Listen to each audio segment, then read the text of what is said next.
அண்மை செய்தி.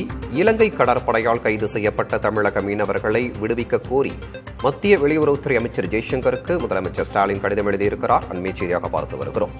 மத்திய வெளியுறவுத்துறை அமைச்சர் ஜெய்சங்கருக்கு முதல்வர் ஸ்டாலின் கடிதம் எழுதியிருக்கிறார். அதில் தமிழக மீனவர்களை விடுவிக்க கோரி நடவடிக்கை எடுக்க வேண்டும் என்று கோரியிருக்கிறார் முதல்வர் ஸ்டாலின். இலங்கை கடற்படையால் கைது செய்யப்பட்டு வரும் தமிழக மீனவர்களை விடுவிக்க கோரி முதலமைச்சர் ஸ்டாலின் கடிதம் எழுதியிருக்கிறார். தமிழக மீனவர்களை விரைந்து விடுவிக்க நடவடிக்கை எடுக்க வேண்டும் என்று முதலமைச்சர் ஸ்டாலின் கோரியிருக்கிறார். தமிழக மீனவர்களையும் படகுகளையும் உடனடியாக விடுவிக்க வலுவான நடவடிக்கைகள் தேவை என்று முதல்வர் ஸ்டாலின் கடிதம் எழுதியிருக்கிறார். ராமநாதபுரம் மாவட்டத்தைச் சேர்ந்த 7 மீனவர்கள் இலங்கை கடற்படையால் கைது செய்யப்பட்டனர்.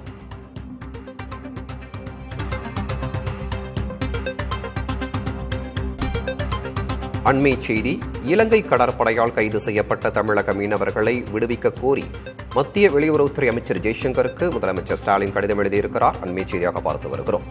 மத்திய வெளியுறவுத்துறை அமைச்சர் ஜெய்சங்கருக்கு முதல்வர் ஸ்டாலின் கடிதம் எழுதியிருக்கிறார். அதில் தமிழக மீனவர்களை விடுவிக்க கோரி நடவடிக்கை எடுக்க வேண்டும் என்று கோரியிருக்கிறார் முதல்வர் ஸ்டாலின்.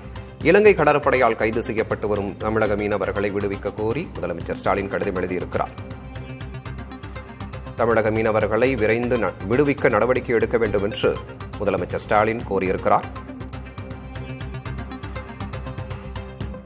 தமிழக மீனவர்களையும் படகுகளையும் உடனடியாக விடுவிக்க வலுவான நடவடிக்கைகள் தேவை என்று முதல்வர் ஸ்டாலின் கடிதம் எழுதியிருக்கிறார். ராமநாதபுரம் மாவட்டத்தைச் சேர்ந்த 7 மீனவர்கள் இலங்கை கடற்படையால் கைது செய்யப்பட்டனர்.